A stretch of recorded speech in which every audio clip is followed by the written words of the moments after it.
इस्कुस खाँदा वाक्कै भइसक्यो बल्ल बल्ल इस्कुस सकेछ ल त्यहाँबाट मुन्टा इस्कुसको मुन्टा अरे फर्सीको मुन्टा अरे त्यहाँबाट त्यो पनि बल्ल बल्ल सक्यो लास्टमा यहाँ साग फलेपछि साग हरियो हप्ने बनाइदियो साग बेसी खुवाएर त्यो साग खायो त्यहाँबाट बल्ल बल्ल साग सक्यो त्यहाँबाट फेरि डुकु आयो हो अब तिमीले मलाई थाहा छ यो डुकु बादमा के खेलाउँछ थाहा छ त्यो अस्ति एक झोलाको गुन्द्रुक बनाएको छस् नि त्यो खेलाउँछ छैन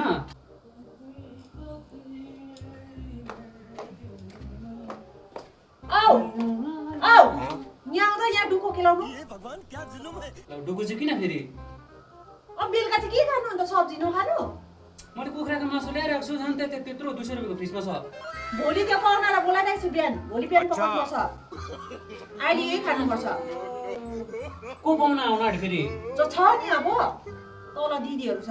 अनि त मैले खानु पो ल्याएको त हौ त्यो मासु के को पाहुनालाई हौ अब पाहुनाले दिनु पर्यो नि हौ त बोलाइसकेपछि त अन्त होइन म चाहिँ यहाँ वर्षैभरि मासु नखानु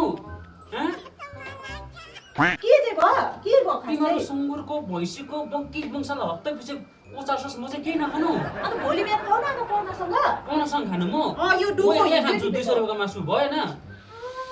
कस्तो खालको मान्छे रहेछ भन सर म चाहिँ मलाई चाहिँ डुको खिलाएर चाहिँ पाहुना चाहिँ मासु खिलाइदिने अन्त भोलि बिहान खाऊ न त यो डुको मेरो आफ्नै पुँजीबाट तिरेर ल्याएको पैसाले हिजो टिपेको अन्त यो डुको अन्त ओइली जान्छ के गर्नु ओइलिस् न अन्त यो जतासुकै फ्याँक्दिँदा पनि हुन्छ वाक्कै भइसक्यो तेरो डुकोले नखान अन्त भात मात्रै खा के हाँस सुन्छ होइन तैँले के सोचेको मलाई है के सोचेको हुन्छ के चाहिँ भयो साला तिमीहरूको यहाँनिर इस्कुसको सिजन लागेकोदेखि इस्कुस खाँदा वाक्कै भइसक्यो बल्ल बल्ल इस्कुस सकेछ ल त्यहाँबाट मुन्टा इस्कुसको मुन्टा अरे फर्सीको मुन्टा अरे त्यहाँबाट त्यो पनि बल्ल बल्ल सक्यो लास्टमा यहाँ साग फलेपछि साग हरियो हप्ने बनाइदियो साग बेसी खुवाएर त्यो साग खायो त्यहाँबाट बल्ल बल्ल साग सक्यो त्यहाँबाट फेरि डुकु आयो हो अब तिमीले मलाई थाहा छ यो डुकु बादमा के खेलाउँछ थाहा छ